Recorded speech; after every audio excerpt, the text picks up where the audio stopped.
बाल सारे पक गए जिंदगी के कटाव में, मिल रही तन्हाइयां उम्र के इस पड़ाव में। दर्शकों हमेशा कहते हैं कि वरिष्ठ नागरिक यानी कि सीनियर सिटीजन्स जो हैं वो बहुत लोनली होते हैं। वो उम्र का एक ऐसा पड़ाव है जब आप अपनी सारी जिम्मेदारियां पूरी कर चुके होते हैं और अब आपको जरूरत होती है परिवार के प्यार की, परिवार के साथ की। लेकिन एक और चीज होती है जिसकी आपको जरूरत होती है और वो है पैसा। जी हाँ, अगर आपके पास अपनी खुद की इन्वेस्टमेंट्स हो, अगर आपके पास एक रेगुलर इनकम हो रिटायरमेंट के बाद भी, तो जिंदगी का वो पड़ाव बेहद खूबसूरत हो सकता है। कहते हैं age is just a number, लेकिन क्या हो अगर ये नंबर गेम रिटायरमेंट के बाद बिगड़ जाए? क्योंकि रिटायरमेंट के बाद अक्सर ना तो हमारी सैलरी आती है, ना फिर हम बिजनेस कंटिन्यू कर रहे होते हैं कि हमें एक रेगुलर इनकम मिले।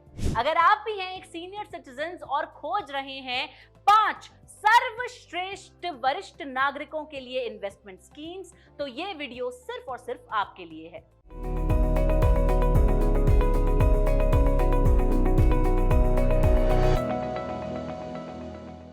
इस वीडियो को अगर आप अंत तक देखेंगे तो मैं आपको बताऊंगी वो 5 सबसे बेहतरीन इन्वेस्टमेंट स्कीम्स जिनमें सीनियर सिटीजन्स को इन्वेस्ट करना चाहिए, और साथ साथ वीडियो के अंत में मैं आपको कंपैरिजन भी करके दिखाऊंगी ताकि आप एक इन्फॉर्म डिसीजन ले सकें कि आपको किस स्कीम में निवेश करना चाहिए। आपकी उम्र चाहे जो भी हो, आपके पैसे को आपके लिए काम करना चाहिए। जैसा कि अंग्रेजी में कहते हैं, make your money work for you. और भारत में अगर आप एक वरिष्ठ नागरिक हैं, एक सीनियर सिटीजन हैं, तो एक बहुत ही जरूरी चीज है कि आप सारे के सारे अलग अलग इन्वेस्टमेंट ऑप्शंस को अच्छे से टटोलें और उसके बाद ही अपने पैसों को इन्वेस्ट करें। तो चलिए सबसे पहले समझते हैं कि आखिर डेफिनेशन ऑफ सीनियर सिटीजन क्या है। अगर हम इंडियन लॉ की माने तो अगर आप एक वरिष्ठ नागरिक हैं भारत के, यानी कि अगर आप एक रेजिडेंट ऑफ इंडिया हैं और आपकी उम्र 60 वर्ष की है, तो आप सीनियर सिटीजन कहलाएंगे। अगर आप 60 से 80 वर्ष के बीच में हैं, सीनियर सिटीजन आप कहलाएंगे। अगर आप 80 वर्ष से ऊपर हैं तो आप सुपर सीनियर सिटीजन कहलाएंगे। लेकिन साथ साथ मैं ये भी बता दूं कि कई ऐसी स्कीम्स होती हैं जहां पर 55 से 60 वर्ष का इंसान जो है वो सीनियर सिटीजन स्कीम्स में इन्वेस्ट कर सकता है, क्योंकि इन स्कीम्स में अगर मान लीजिए कि लॉक इन पीरियड 5 साल का है तो आप तो पैसे तभी कमाएंगे जब आप 60 साल के हो चुके होंगे। हेलो हाय नमस्कार दर्शकों, मेरा नाम है सुगंध शर्मा। इंडियन मनी के इस यूट्यूब चैनल में आपका स्वागत है। अगर आपने अभी तक हमारे यूट्यूब चैनल को सब्सक्राइब नहीं किया है तो कर दीजिए। बहुत सारे इंफॉर्मेशनल वीडियोस हम आपके लिए लेके आते हैं जो आपकी जिंदगी सुधार सकते हैं। तो चलिए बिना किसी देरी के शुरू करते हैं। दोस्तों, इससे पहले कि मैं शुरुआत करूं और आपको बताऊं कि कौन से 5 बेस्ट इन्वेस्टमेंट स्कीम्स हैं सीनियर सिटीजन्स के लिए, मैं चाहूंगी कि आप ये चीज अच्छी तरह से समझ लें कि किसी भी स्कीम में इन्वेस्ट करने से पहले आपको उसके प्रॉस और कॉन्स यानी कि उसकी जो है अच्छाइयां और बुराइयां अच्छे से समझ लेनी चाहिए। नॉलेज जो है अच्छे से वो गेन कर लेनी चाहिए। तो चलिए शुरू करते हैं पहली स्कीम के साथ। पहली स्कीम है सीनियर सिटीजन सेविंग स्कीम्स। ये भारत की सबसे लोकप्रिय सेविंग स्कीम है जिसमें बहुत सारे वरिष्ठ नागरिक जो हैं वो इन्वेस्टमेंट करते हैं। गवर्नमेंट ऑफ इंडिया द्वारा लाई गई ये स्कीम जो है बेहद पॉपुलर है। आई थिंक हर किसी बुजुर्ग ने कभी ना कभी तो सोचा ही होगा कि इस स्कीम में इन्वेस्ट करना चाहिए। इस स्कीम की अच्छी बात यह है कि ये 100% सेफ है, यानी जब आप अपना पैसा इन्वेस्ट करेंगे तो आपको रेगुलरली इंटरेस्ट के फॉर्म में पेमेंट्स जो हैं वो मिलती रहेंगी।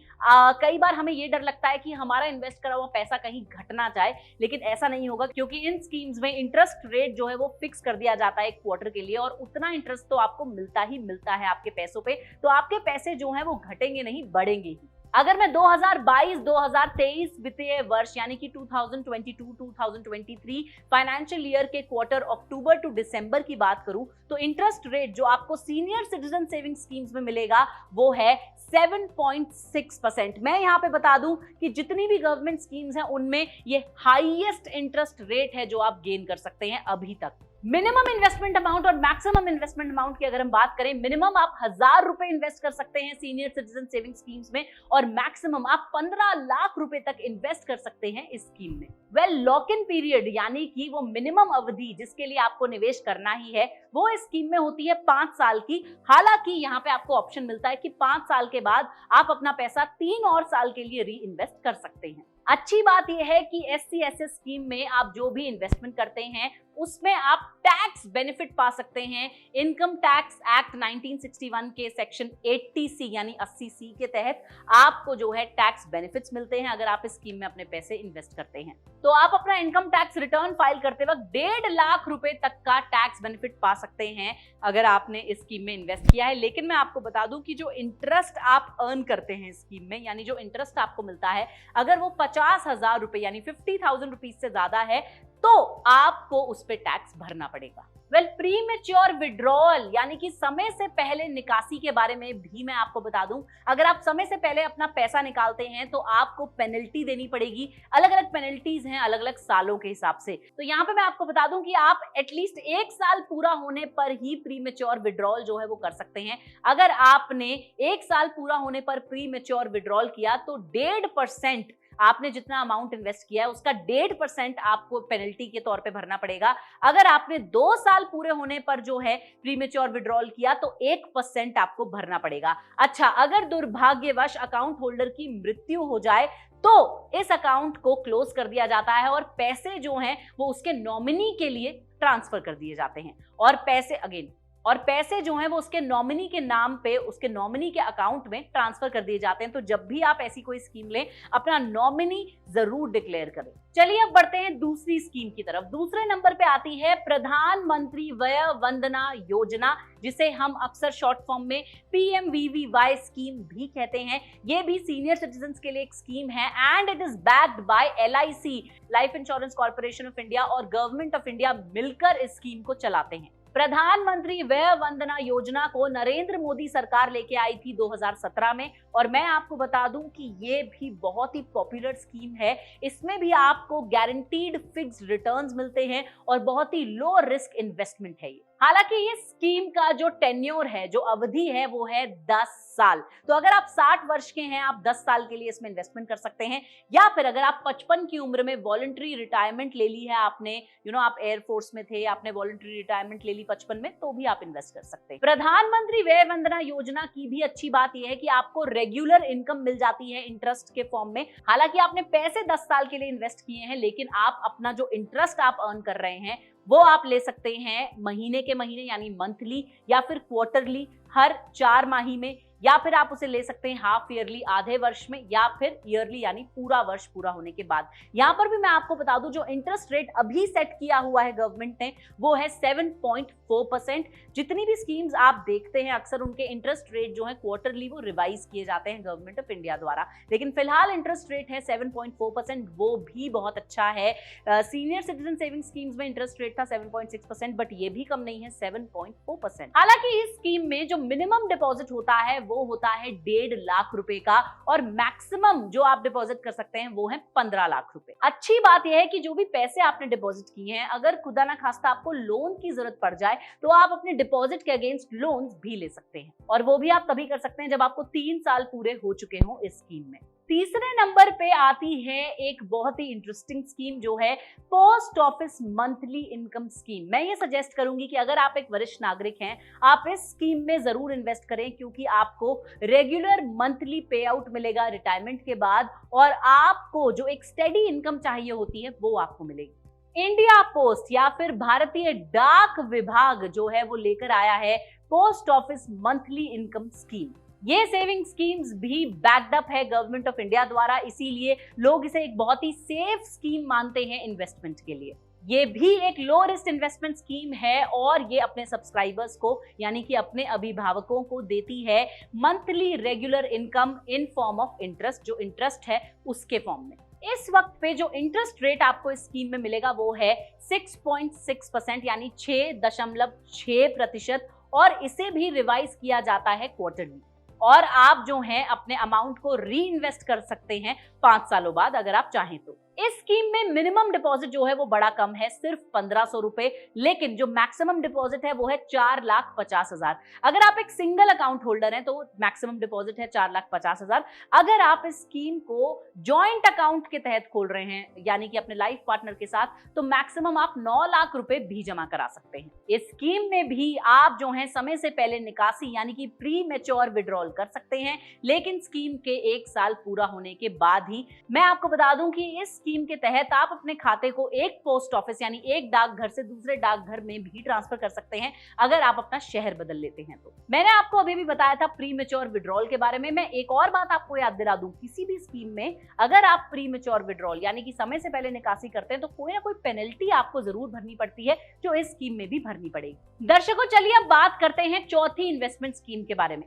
चौथे नंबर पे आती हैं सीनियर सिटीजन एफडीज यानी कि fix deposit. Senior citizen FDs की अगर हम बात करें तो ये गवर्नमेंट बैंक भी प्रोवाइड करती हैं, प्राइवेट बैंक्स भी प्रोवाइड करते हैं और कुछ नॉन फाइनेंशियल इंस्टीट्यूशंस भी प्रोवाइड करती हैं। मैं आपको बता दूं कि सीनियर सिटीजन एफडी जो है वो बेहद पॉपुलर है। मेरे पेरेंट्स जो कि सीनियर सिटीजन हैं वो प्रेफर करते हैं कि वो सीनियर सिटीजन एफडी खुलवाएं। और मैं आपको बता दूं कि गवर्नमेंट बैंक्स जो हैं या प्राइवेट बैंक्स या फाइनेंशियल इंस्टीट्यूशंस, अगर इंटरेस्ट रेट की बात करें तो वो सारे बैंक्स के लिए अलग अलग होता है। आमतौर पे 3% से 7% यानी 3% to 7% इंटरेस्ट रेट आपको इजीली मिल सकता है सीनियर सिटीजन एफडी में। मेरी कई सारी फ्रेंड्स ने तो अपने पेरेंट्स के नाम पे, यानी क्योंकि उनके पेरेंट्स सीनियर सिटीजन हैं, अपना पैसा उनकी एफडी के तहत जो है डाला हुआ है ताकि उन्हें ज्यादा इंटरेस्ट रेट मिल सके। मैं आपको ये भी बता दूं कि कुछ ऐसे फाइनेंशियल इंस्टीट्यूशंस होते हैं जो बैंक्स नहीं होते लेकिन जो क्रेडिबल होते हैं, गवर्नमेंट ऑफ इंडिया द्वारा अप्रूव्ड होते हैं, उनमें 8% तक भी जो है आपको इंटरेस्ट रेट मिल सकता है सीनियर सिटीजन एफडी पे। आप अगर किसी भी बैंक की वेबसाइट पे जाएंगे तो आप जान सकते हैं कि वो इस वक्त सीनियर सिटीजन एफडी पे कितना इंटरेस्ट रेट ऑफर कर रहे हैं। वहां पर आपको एक कैलकुलेटर भी मिल जाता है जिससे आप इजीली कैलकुलेट कर सकते हैं। हाँ, यहाँ पर एक और बात मैं आपको बता दूं, अगर आप 5 साल की टैक्स सेविंग एफडी कर रहे हैं तो आपको टैक्स बेनिफिट भी मिलेगा सीनियर सिटीजन एफडी करने पर। अगर आप एक सीनियर सिटीजन एफडी में इन्वेस्ट करते हैं तो आप चुन सकते हैं कि आपको जो है इंटरेस्ट वो पूरी एफडी जो है पूरी की पूरी अवधि खत्म होने के बाद चाहिए, या आप जो है मंथली या क्वार्टरली पे आउट चाहते हैं। इस तरह से आपकी एक रेगुलर इनकम भी बन जाएगी। देखिए, कई लोग अपना इंटरेस्ट जो अर्न होता है वो मंथली लेते हैं, कई लोग क्वार्टरली लेते हैं, कई लोग हाफ ईयरली लेते हैं और कई लोग ईयरली लेते हैं। और जैसा कि मैंने आपको पहले बताया, अगर आप 5 साल की टैक्स सेविंग एफडी लेते हैं तो आप 1.5 लाख रुपए तक का टैक्स बेनिफिट पा सकते हैं इनकम टैक्स एक्ट 1961 के सेक्शन 80C के तहत। जैसा कि मैंने आपको कहा, बैंक डिपॉजिट्स को लोग सेफेस्ट इन्वेस्टमेंट ऑप्शन मानते हैं। चलिए अब बढ़ते हैं last but not the least, fifth best investment option जो है सीनियर सिटीजन्स के लिए, वो है tax free bonds. Tax free bonds जो है वो यूजुअली इशू की जाती हैं गवर्नमेंट इंफ्रास्ट्रक्चर ऑर्गेनाइजेशंस जैसे कि NTPC, housing and development corporation, आपकी इंडियन रेलवेज फाइनेंस कॉर्पोरेशन और बहुत सारी ऐसी कॉर्पोरेशंस, वो कॉर्पोरेशंस जो कि गवर्नमेंट के फाइनेंशियल इंस्टीट्यूशंस हैं। हालांकि इन बॉन्ड्स का इंटरेस्ट रेट जो है वो एक जैसा नहीं रहता, वो वेरी कर सकता है 5.5 से लेकर 6.5 यानी 5.5% से लेकर 6.5% तक ये वेरी कर सकता है, यानी कि ये जो है फ्लक्चुएट कर सकता है। जो बॉन्ड इशूअर होता है वो आपको इंटरेस्ट जो है साल के एंड में देता है और जो जितना भी इंटरेस्ट आपको मिलता है वो टैक्स फ्री होता है। देखिए, टैक्स फ्री बॉन्ड्स जो हैं दूसरी बॉन्ड से अलग हैं, ये लो रिस्क हैं क्योंकि गवर्नमेंट ऑफ इंडिया जो है इन्हें बैक करती है। जिस भी स्कीम के साथ गवर्नमेंट ऑफ इंडिया का नाम जुड़ जाता है वो रिस्क फ्री होती है, लो रिस्क होती है और उसमें रिटर्न्स भी बहुत ज्यादा हाई नहीं होते। जैसा कि मैंने आपको बताया, टैक्स फ्री बॉन्ड्स में एक लॉक इन पीरियड होता है, लेकिन अगर इंसान चाहे तो वो स्टॉक मार्केट में इन बॉन्ड्स को बेच सकता है। जो रिटर्न है वो डिपेंड करेगा कि बॉन्ड्स का परचेज प्राइस क्या था उस पे, और जो गेन आपको होगा बॉन्ड सेल करने पे वो टैक्सेबल है इनकम टैक्स के सेक्शन 112 के तहत। चलिए, अब मैं आपको पांचों इन्वेस्टमेंट स्कीम्स के बारे में बता चुकी हूँ। जल्दी से एक कंपैरिजन कर लेते हैं, एक टेबल आपको दिखा देती हूँ जिससे कि आप देख सके कि इन पांचों स्कीम्स में क्या अंतर है और एक इन्फॉर्म्ड डिसीजन ले सके कि किस स्कीम में आपको इन्वेस्ट करना चाहिए। ये देखिए, 5 बेस्ट इन्वेस्टमेंट प्लान्स जो हैं वरिष्ठ नागरिकों के लिए।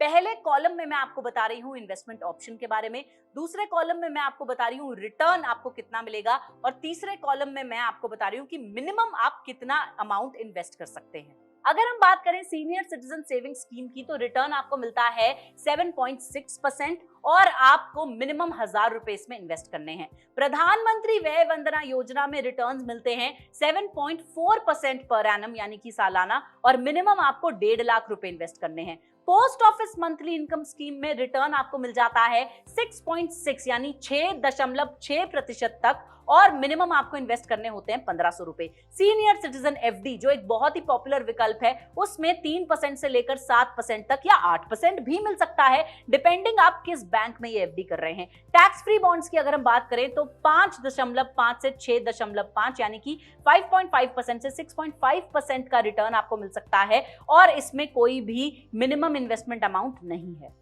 तो दर्शकों, यहां पर मैंने आपको दिखाया अलग अलग स्कीम्स जो हैं उनमें आपको कितना रिटर्न जो है वो मिलता है। मैं उम्मीद करती हूं कि अब आप एक इन्फॉर्म्ड डिसीजन ले पाएंगे कि आपके लिए कौन सी स्कीम सबसे बेहतर है। मैं आपको एक बात बता दूं, जब हम रिटायरमेंट की एज तक पहुंचते हैं, हम अपनी सारी रिस्पॉन्सिबिलिटीज, सारी जिम्मेदारियां ऑलमोस्ट पूरी कर चुके होते हैं, लेकिन उसके बाद क्योंकि हम कमाना छोड़ देते हैं, ये बेहद जरूरी है कि हमें एक स्टेडी इनकम मिले, हमें एक रेगुलर इनकम मिले। इसीलिए इन्वेस्टमेंट जरूर करनी चाहिए। मैं हमेशा कहती हूं, अगर आप अपने पैसे को जमा करेंगे, जी हां, तो आपका पैसा जो है आगे जाकर आपके काम आएगा। अगर आप एक वरिष्ठ नागरिक हैं और आप सोच रहे हैं कि मैं इन्वेस्टमेंट करके क्या करूंगा या क्या करूंगी, ऐसा नहीं है। अगर आप इन्वेस्टमेंट करेंगे, आप रेगुलर बेसिस पे अगर इंटरेस्ट अर्न करेंगे, तो वो यात्राएं जो आप करना चाहते हैं वो कर सकते हैं बिना अपने बच्चों के सामने हाथ फैलाए हुए। वो गिफ्ट जो आप कभी ना कभी अपने बच्चों को, अपने रिश्तेदारों को देना चाहते हैं, वो दे सकते हैं, और साथ साथ आप अपने फ्यूचर को सिक्योर कर सकते हैं। अगर आप डिटेल में समझना चाहते हैं इन स्कीम्स के बारे में, यहां तो मैं इस छोटे से वीडियो में सब कुछ नहीं समझा पाऊंगी। अगर आप डिटेल में इन स्कीम्स को स्टडी करना चाहते हैं तो फ्रीडम ऐप को डाउनलोड कीजिए, जहां पर पर्सनल फाइनेंस सेक्शन में बहुत सारी गवर्नमेंट स्कीम्स को हमने एक्सप्लेन किया है कोर्सेज द्वारा। फ्रीडम ऐप डाउनलोड कीजिए और अपनी जिंदगी को बदलिए, अपनी 60 साल के बाद की जिंदगी को खुशहाल बनाइए। अगर आपको मेरी बातें अच्छी लगी हैं तो इस वीडियो को लाइक कर दीजिए और हमारे चैनल को सब्सक्राइब कर दीजिए। जब तक मैं आपसे मिलती हूँ अगली बार, तब तक के लिए this is your host Sugan Sharma signing of.